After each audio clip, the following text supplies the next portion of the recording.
3 minutes and 42 seconds turned a flat rivalry game into a franchise-first comeback. I'm Kevin, this is Sports Lab 100. Today's episode is Blue 8, Justin Faulk. This one is December 14th, 2019, Blackhawks at Blues. Enterprise Center. The Blues are the defending Stanley Cup champions. And that sounds weird even now. They're not chasing the dream anymore. They're carrying it around, wearing it, defending it.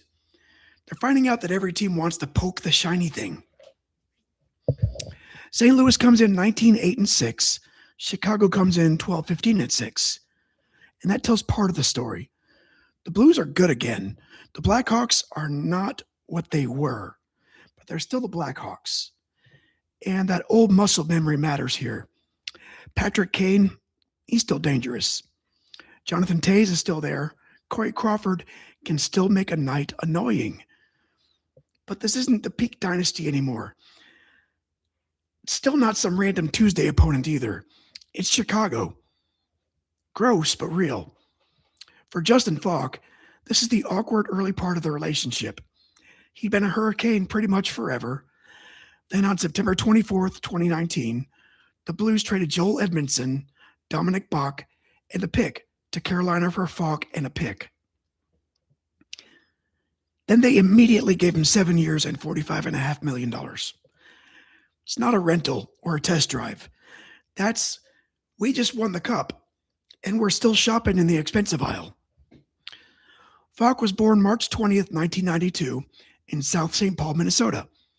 A right-shot defenseman, 6 feet. Heavy enough, strong enough, very much built like a guy who knows what a wall feels like because he's been stapling people to them since he was 16. Before the NHL, he went through the U.S. development program, then Minnesota Duluth.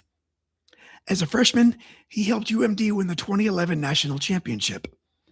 Then Carolina signed him, and he was in the NHL before most defensemen are done figuring out what mistakes are survivable. The Hurricanes drafted him 37th overall in 2010, and by his early 20s, he wasn't just playing, he was carrying real minutes. In Carolina, he became a 3-time All-Star.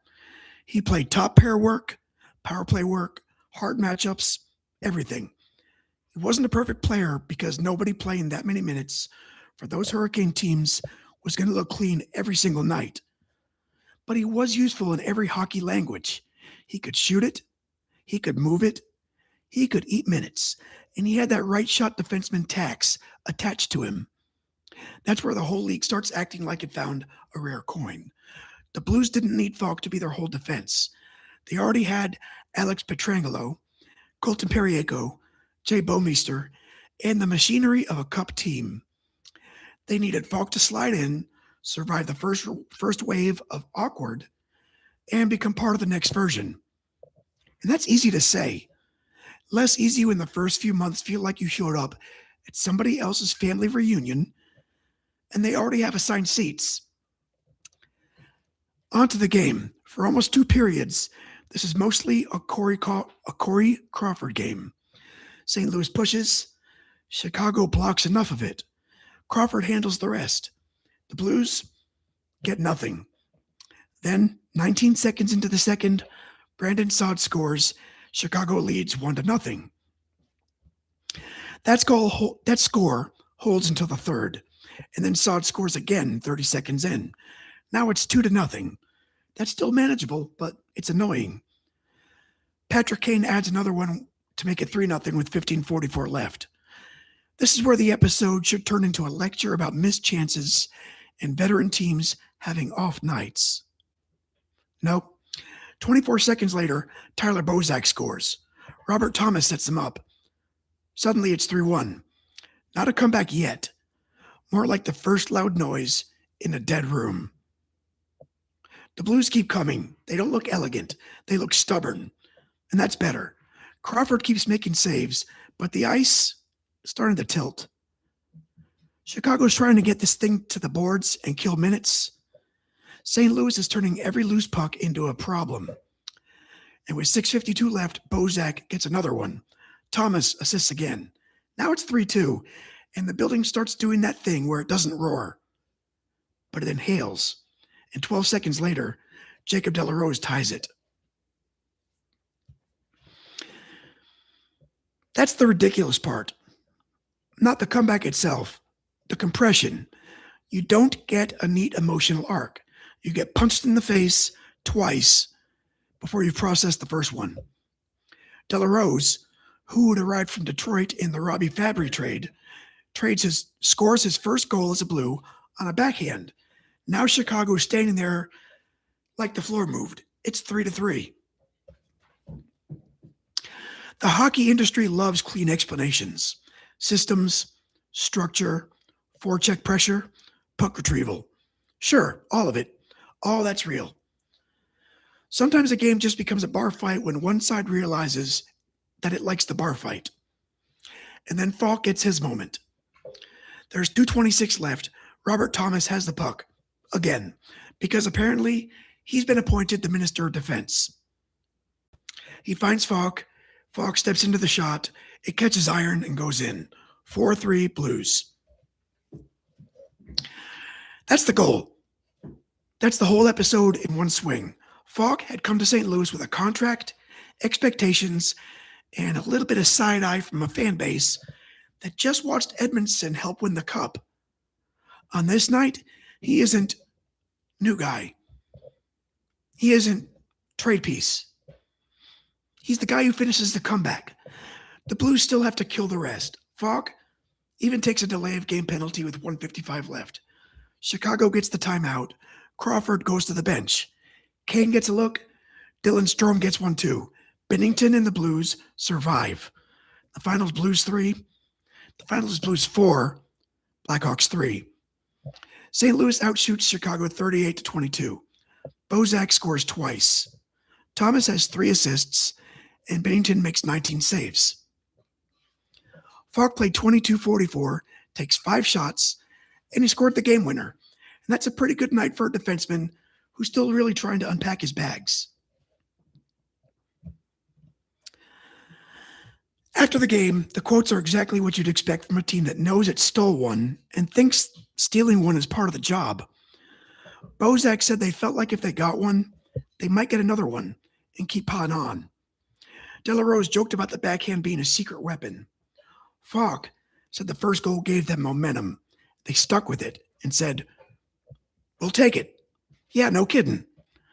The historical note is the cleanest part. It was the first game in Blues franchise history they won in regulation after trailing by 3 goals in the third period. Not overtime, not shootout, regulation. They were down 3-0 with under 16 minutes left, and they walked out with 2 points like nothing weird happened. For Chicago, it was brutal. Crawford made 34 saves. Saad scored twice. Kane scored again against St. Louis. The Blackhawks had been unbeaten in regulation that season when leading after 2.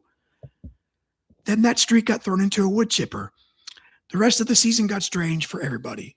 The Blues stayed excellent through the winter, finished 42-19-10, and they were first in the Central when the regular season was shut down.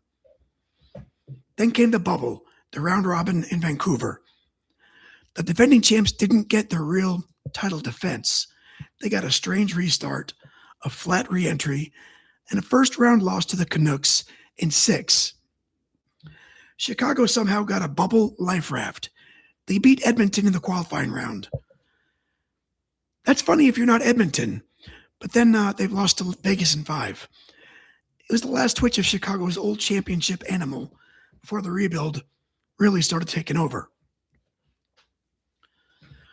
Faulk's Blues career aged well. The first year was uneven, and after that, he became exactly what they paid for. Hard minutes, right side stability, sneaky offense, and a mustache that looked like it knew where the bodies were buried. In 21-22, he had 47 points. In 22-23, he had 50. In 25, he reached 1,000 NHL games. That's one of those milestones that sounds like longevity, till you remember it also means that's 1,000 nights. 1,000 nights of getting hit by grown men on skates. In March 2026, the Blues traded him to Detroit. And that closes the St. Louis chapter. At least for now. He didn't arrive as a Cup hero. He arrived after the parade, when the beer was gone and the work had started again.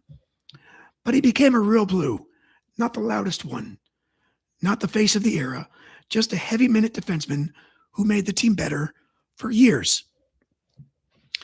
On December 14th, 2019, he put his name on a comeback the franchise had never seen before. Next up,